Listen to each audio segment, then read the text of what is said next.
The merchant who ate the sun. The market of Koreko. The town of Koreko was alive with color, noise, and trade. Its market was the heart that never stopped beating.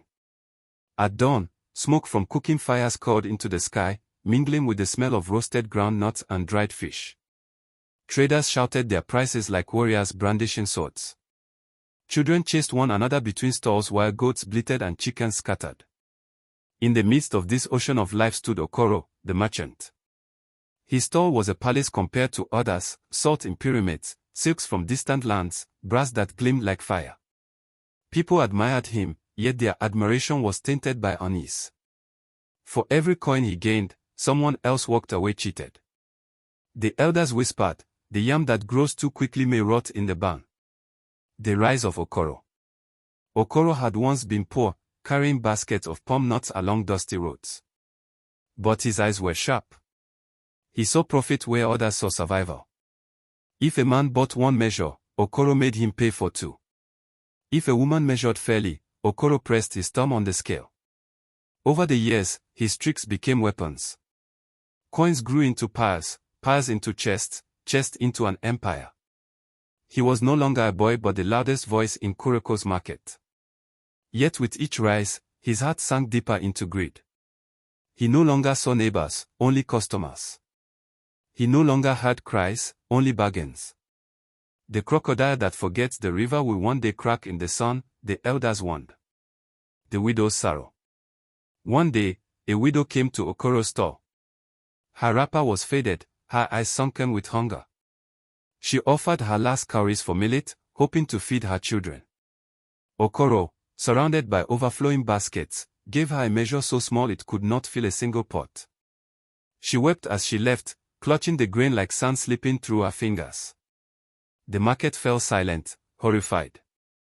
But Okoro's heart was colder than stone. He counted his coins, deaf to sorrow. And the elders said, "The python that swallows all without end will one day choke on its meal." The merchant's feast. Okoro's wealth filled not only his stall but his compound. Goats, yams, cloth, and brass spilled into every corner. His wives wore wrappers of silk, his children bathed in oils. Each night he held feasts where drummers beat until dawn and dancers twirled like flames. Yet, the more he had, the more he hungered. Each feast was grander than the last, each table heavier with food.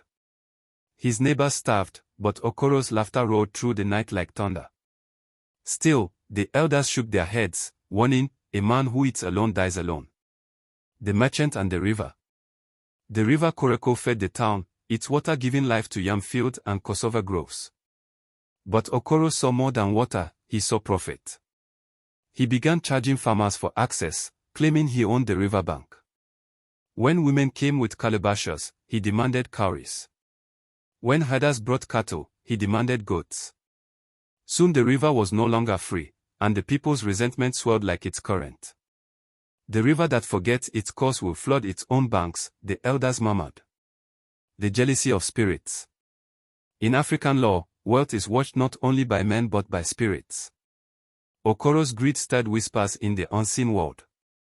The spirits of the land, ancestors who walked before, saw his arrogance and turned their eyes upon him. Where he saw victory, they saw danger. They spoke to the wind, to the trees, and to the shadows of night, "The man who eats the world will one day try to eat the sun." The merchant's dream. One night, Okoro dreamt of a golden sun descending into his store. Its light turned his cowries into gold, his silks into diamonds, his salt into pearls. He reached out, and the sun rested in his palm. He woke with fire in his eyes. To him, the dream was not a warning but a prophecy. He vowed to own wealth greater than the world, to possess even the sun if he could. The exploitation of farmers. The farmers of Koreko struggled. Their backs bent under sun and sweat, yet when they came to sell their yams and cassava, Okoro cheated them. He pressed false weights, demanded unfair prices, and stored the harvest in his barns while the farmers went home with empty hands. Hunger grew in the village even as Okoro's wealth swelled. But his laughter grew louder, echoing across the land. The collapse of trust. Markets thrive on trust, but Okoro poisoned it. People no longer traded freely. They came in fear, whispering about his cruelty. Some stopped farming altogether, for what use was harvest if the merchant devoured it all? The market of Koreko began to wither. Once alive with drums and laughter, it now groaned with silence. Yet Okoro sat high, blind to the emptiness he created. The stranger's warning. One day, a traveler came to Koreko, dusty from the road. He watched the market and shook his head. Your merchant, he said, is like a man building a tower on sand. When the rain comes, it will fall. But Okoro dismissed such words. He grew richer still, ignoring every sign. The famine. The rains failed that year. The fields cracked, the yams shriveled, and the cassava turned bitter. Hunger fell upon Koreko like a shadow. Families starved, children's cries pierced the night. But Okoro's barns were full. He locked them tight and raised his prices. He hoarded grain like a dragon hoarding gold. The people begged, but he laughed, demanding more than they could ever pay. The greedy man drinks oil but forgets the flame, the elder said. The revolt of the market. Desperation breeds courage. The villagers gathered at dawn, storming Okoro's compound. Hungry, angry, and tired of his cruelty, they demanded food. Okoro refused. From his rooftop, he shouted that all wealth belonged to him, that the sun itself shone for his stall alone. His arrogance struck the people like a whip. They cried out against him, their voices rising as one. The drums of rebellion thundered. The fall of the merchant. That night, a storm came.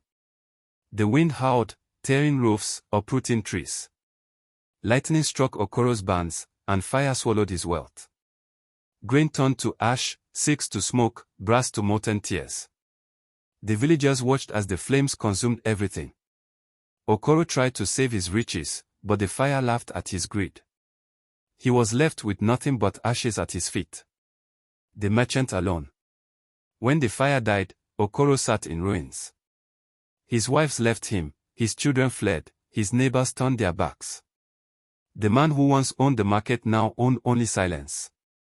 Hungry, he went to beg for food, but no one offered him a grain. His name was poison, his shadow cursed. The elders whispered, the man who eats alone dies alone. The lesson of Koreko. Years later, children of Koreko would hear the story of Okoro, the merchant who tried to eat the sun. They would learn how greed devours itself, how wealth without compassion becomes poison. The ruins of his stall stood as a warning. Travelers would stop and ask, who lived here? The villagers would reply, a man who had everything but lost it to greed. And so the tale lived on, carried by firelight, told beneath the moon. For in Africa, stories are not just stories, they are mirrors. And in the mirror of Okoro, every ear was warned, greed builds no lasting house.